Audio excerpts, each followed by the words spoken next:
So the purpose of Idaho Grain Producers is to be a part of the policy conversation at the State House. They are a lobbying organization that takes issues from the farm and makes them heard down in Boise and at DC. The Idaho Wheat and Barley Commissions are the education, the research component. Commissions can't lobby by Idaho statute, and that's where Idaho Grain Producers come in. We're on the policy side of things.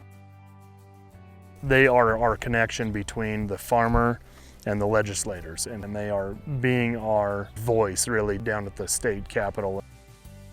IGPA is a grassroots organization. When we have our meetings, it's just a bunch of farmers coming together and sharing ideas and feedback and discussing the highs and lows of what's currently happening.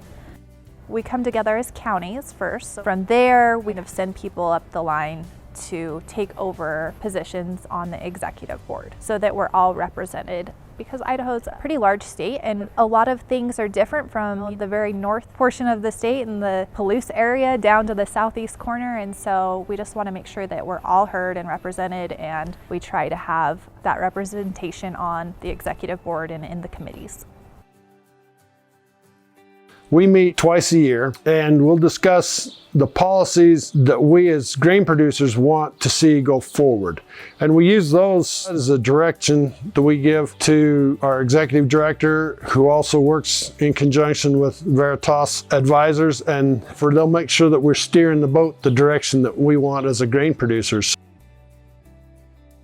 I think Idaho Grain Producers has always done a really good job in prioritizing that policy work and having the best team at any given time. If you look at the way we interact with the state legislature, I think it's a combination of a lot of things. I think it's our executive team, I think it's our executive board, I think it's our staff, but I think it's individual growers from our counties that make a difference. When they go to congressmen in DC, they say, we are representing this many people. And it's a voluntary paid representation that carries more weight with congressmen and congresswomen, that these people believe in this so much they're willing to write a check for this.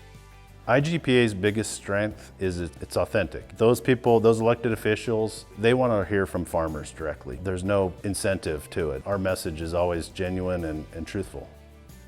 Farmers overall are a very trusted profession in Washington, D.C. They always say that our voice in Washington, D.C. or in the State House in Idaho is more important than any kind of testimony that we can provide. Just being there in person and explaining our need and what our story is.